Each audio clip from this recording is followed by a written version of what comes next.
عزیز طلباء اور طالبات اور ناظرین، ایک بار پھر میں حاضر ہوں ڈاکٹر شاہد رضا جمال شاہد رضوی ایک نئے ٹاپک کے ساتھ، جس کا عنوان ہے خواجہ حیدر علی آتش اور مقدمہ کلام آتش، جس کو ترتیب دیا ہے ڈاکٹر خلیل الرحمن اعظمی نے، اور جو آپ کے سیلیبس ڈگری پارٹ 1 کے پیپر 2 میں پرسکرائبڈ ہے۔ آج ہم اسی ٹاپک پہ مقدمہ کلام آتش پہ گفتگو کریں گے، آپ سے کچھ باتیں شیئر کریں گے۔ جیسا کہ آپ بخوبی جانتے ہیں کہ آتش کا پورا نام خواجہ حیدر علی آتش ہے اور ان کے والد کا نام خواجہ علی بخش تھا۔ آتش کی پیدائش اور وفات کے سلسلے میں ایک رائے نہیں ہے، تاہم یہ کہا جاتا ہے کہ آتش 1778 میں فیض آباد میں پیدا ہوئے تھے اور ان کی وفات 1848 اور بعض لوگ 1846 بھی کہتے ہیں ان کی ہوئی تھی۔ آتش کے استاد کا نام مصفی تھا اور آتش کی زندگی سے متعلق جانکاریاں جو ہم تک بہم ہوتی ہیں وہ ان کے استاد کے ذریعے ہوتی ہے، اور ریاض الفصحاء جو بہت مارکۃ الآراء کتاب ہے اس کے توسط سے آتش کی حالات زندگی سے متعلق، ان کی شخصیت سے متعلق ہمیں جانکاری بہم ہوتی ہے۔ آتش گرچہ لکھنؤ کے حوالے سے اور غزل کے حوالے سے ایک بڑا نام ہے، لیکن انہی کے زمانے میں ناسخ بھی ایک بڑا نام ہوا کرتا تھا، جن سے اکثر و بیشتر ان کی چشمک چلا کرتی تھی۔ ادبی مذاکرہ ہوا کرتا تھا، ادبی چشمک ہوا کرتی تھی ناسخ سے۔ آتش کے بارے میں کہا جاتا ہے کہ چونکہ ان کے والد صاحب دہلی اور مصفی بھی ایک حد تک دہلی سے تعلق رکھتے تھے، اور آتش کی پرورش و پرداخت اور ادبی آبیاری جو ہوئی تھی وہ فیض آباد اور لکھنؤ میں ہوئی تھی، لہٰذا ان کی شاعری میں، ان کے کلام میں دبستان لکھنؤ اور دبستان دہلی کا خوبصورت امتزاج ہے۔ اس سلسلے میں ہم گفتگو بعد میں کریں گے۔ یہ کچھ اور باتیں آتش کی زندگی سے متعلق آپ کے گوش گزار کر دوں، آپ کے سماعت کے حوالے کر دوں کہ آتش قناعت پسند تھے، صبر و تحمل والے تھے، فقیرانہ شان والے تھے، اور قلندرانہ ان کے مزاج میں قلندرانہ پسندی تھی۔ وہ بہت قناعت پسند آدمی تھے، کبھی کسی کے سامنے دست دراز نہیں کیا۔ جوانی میں فن سپاہ گری میں ماہر تھے اور تلوار کے فن میں وہ یکتا تھے، لہذا انہیں تلواریے بھی کہا جاتا تھا۔ آخری عمر میں نابینا ہو گئے تھے اور پے در پے کئی مصیبتوں اور الم سے گزرنا پڑا تھا، لہذا فکر میں،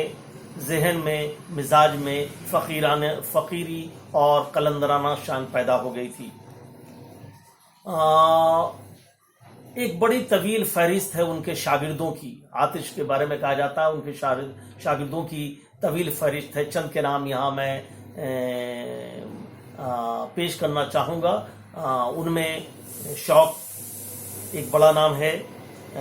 دیا شنکر نسیم جو گلزار نسیم کے خالق ہیں، ان کے شاگرد تھے، رند ان کے شاگرد تھے۔ واجد علی شاہ کے بارے میں بھی کہا جاتا ہے کہ وہ آتش کے شاگردوں میں تھے۔ آتش کا دیوان پہلی بار لکھنؤ سے شائع ہوا، دیوان آتش۔ اور اب میں خواجہ حیدر علی آتش کی اس مارکۃ العرق کتاب کے حوالے سے کچھ گفتگو کرنا چاہیں گے۔ جیسا کہ پہلے میں نے عرض کیا کہ خلیل الرحمن اعظمی نے ترتیب دیا ہے مقدمہ کلام آتش۔ آتش کے کلام پر جو مقدمہ، طویل مقدمہ لکھا ہے، جس میں انہوں نے کئی خانوں میں تقسیم کر کے آتش کے کلام کی خصوصیات، ان کے اوصاف، ان کی لغزشوں، ان کی امتیازات کو واضح کرنے کی کوشش کی ہے، خواہ وہ عشقیہ شاعری ہو، چاہے خواہ وہ ان کا فن ہو، چاہے خواہ وہ ان کی صوفیانہ متصوفانہ شاعری ہو، خواہ وہ ان کی خمریات والی شاعری ہو، شراب نوشی والی شاعری ہو، یا دیگر جو ان کی شان کلندرانہ والی شاعری ہو، تمام کا بڑی خوبصورتی سے احاطہ کیا ہے اپنے مقدمے کلام آتش میں۔ جیسا کہ پہلے میں نے عرض کیا تھا کہ وہ کلام آتش یا آتش کی شاعری یا غزل گوئی کا دو خاص وصف ہے۔ دو حصوں میں منقسم کر کے آتش کی شاعری کو دیکھا جا سکتا ہے۔ ایک کا جس کا میں نے ذکر کیا کہ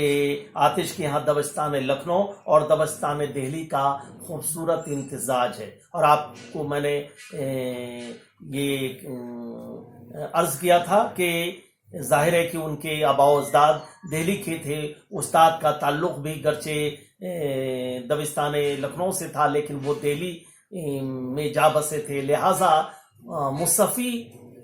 اور ان کے والد کا جو اثر تھا ان کی شاعری پہ تھا، اور جو پرورش و پرداخت ہوئی، جو ادبی آبیاری ہوئی، وہ لکھنؤ میں ہوئی، لہٰذا دونوں کا خوبصورت امتزاج ان کی شاعری میں ملتا ہے۔ ایک طرف آپ داخلیت بھی دیکھیں گے، ایک طرف تصوف بھی دیکھیں گے جو دبستان دہلی کا وصف ہے، اور دوسری طرف کچھ حد تک عامیانہ پن دیکھیں گے، زبان و بیان پہ ملکہ دیکھیں گے، اور بندش و الفاظ اور تشبیہات و اشتہارات کی افراد دیکھیں گے۔ وہ دبستان لکھنؤ کی دین ہے۔ دوسری بات یہ کہ ان کی شاعری صوفیانہ اور تصوف کے رنگ میں بھی رنگی ہوئی ہے، جو دبستان دہلی کا عکس نظر آتا ہے۔ اور اس ضمن میں چند اشعار کی اشعار خوانی کرنا چاہوں گا تاکہ ان نکات کی وضاحت بخوبی ہو سکے۔ خارجت کا دو تین نمونہ پہلے ملاحظہ فرمائے جو آتش کے کلام کا ایک اہم وصف ہے۔ سفر ہے شرط مسافر نواز بہت تیرے، ہزارہا شجر سایہ دار راہ میں ہے، اور سن تو صحیح جہاں میں ہے تیرا فسانہ کیا، کہتی ہے تجھ کو خلق خدا غائبانہ کیا، یا یہ شعر کی زمین چمن گل کھلاتی ہے کیا، زمین چمن گل کھلاتی ہے کیا، کیا بدلتا ہے رنگ آسماں کیسے کیسے، یا بہت سارے اشعار ہیں کہ جس میں داخلیت ہے۔ بڑا شور سنتے تھے پہلو میں دل کا، جو چیرا تو ایک قطرہ خون نہ نکلا۔ یہ تمام داخلیت والے اشعار ہیں جن میں داخلیت کا رنگ ہے، اور اسی کے برخلاف خارجیت کے رنگ میں بھی پوری شاعری، بلکہ یوں کہے کہ ان کی کئی اشعار ایسے ہیں کہ جو خالصتاً لکھنوی انداز کے نظر آتے ہیں، دبستان لکھنؤ کا عکس نظر آتے ہیں۔ وہ ملاحظہ فرمائے کہ آئے بھی لوگ بیٹھے بھی اٹھ بھی کھڑے ہوئے، میں جا ہی ڈھونڈتا تیری محفل میں رہ گیا، یا اس سے بڑھ کر کے ہر شب برات ہے، ہر روز روز عید، سوتا ہوں ہاتھ گردن مینا میں ڈال کر۔ اور ایک شعر اور خارجت کا نمونہ بیان ثبوت پیش کرتا ہے کہ شب وصل تھی چاندنی کا سما تھا، شب وصل تھی چاندنی کا سما تھا، بغل میں صنم تھا خدا مہرباں تھا۔ یہ ان اشعار کو دیکھ کر آپ کو یہ نہیں لگتا سکتا کہ جو کوئی شاعر ایسا شعر ہزار ہا شجر سایہ دار راہ میں ہے، یا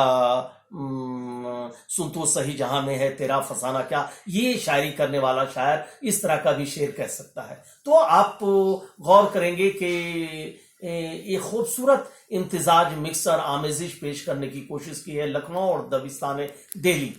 دونوں کی آمیزش آپ کو آتش کے شاعری میں بخوبی دیکھنے کو مل جائے گی، اور یہی ہے خوبصورتی ہے آتش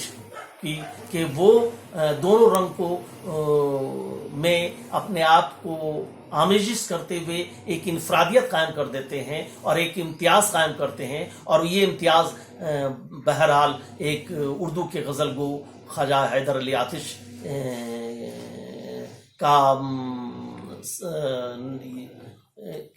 کا ایک نمونہ ہوتا ہے، ایک معراج ہوتی ہے۔ اس سلسلے میں یہی وجہ ہے کہ محمد حسین آزاد نے آب حیات میں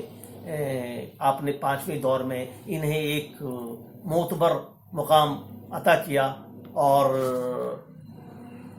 ان کی خارجیت کو دیکھ کر سید عبداللہ نے ایک جگہ لکھا ہے کہ لکھنوی دبستان کا کیا صحیح نمائندہ آتش کو کہا جا سکتا ہے۔ لیکن آپ پورے اگر مطالعہ کریں گے، ان ٹوٹو مطالعہ کریں گے، اگر پوری شخصیت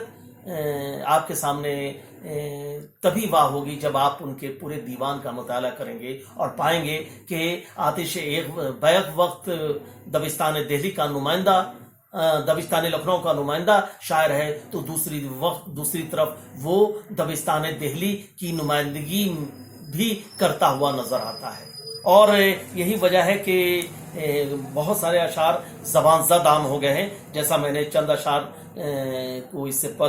قبل پیش کیا تھا کہ سن تو صحیح جہاں میں ہے تیرا فسانہ کیا، کہتی ہے تجھ کو خلق خدا غائبانہ کیا، زمین چمن گل کھلاتی ہے کیا کیا، بدلتا ہے رنگ آسماں کیسے کیسے، یا پیمبر نہ میسر ہوا تو خوب ہوا، زبان غیر سے کیا شرح آرزو کرتے، ہے نا۔ یہ ایسے اشعار زبان زد عام ہیں اور لوگوں کی زبانوں پہ ہیں، اور یہی وجہ ہے کہ مقبولیت کا راز اور یہ فن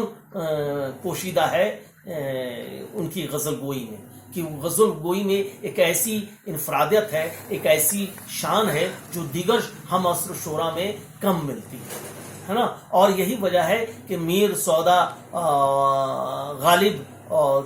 کے بعد ایک بڑا نام جو آتش کی غزل گوئی درد کے بعد ایک بڑا نام آتش کی شکل میں ہمیں سامنے آتا ہے، کہ جو دونوں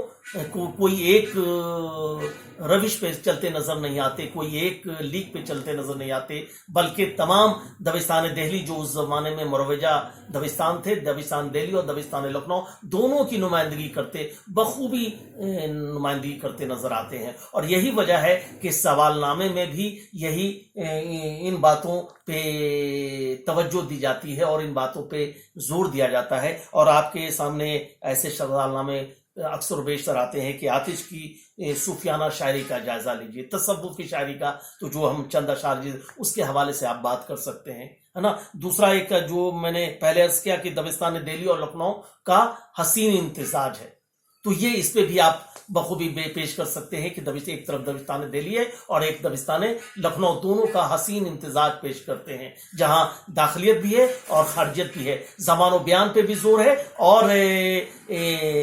صنائع بدائع کا بھی زور ہے، اور عامیانہ پن بھی ہے، اور دوسری طرف تصوف ہے اور اخلاقی قدریں ہیں اور موت و حیات اور دوسری باتیں ہیں، دنیاوی باتوں کا بھی تذکرہ ہے، رومان بھی ہے، اور ایک طرف عشق حقیقی بھی ہے۔ تو یہ تمام بڑی خوبی ہے جو آتش کو واقعی آتش بنانے میں کامیاب ہے۔ اور ایک اور سوال جو اکثر بیشتر آپ کے سوال نامے میں نظر آتا ہے کہ آتش کی شاعری کے امتیازات واضح کیجیے، کہ یا آتش کے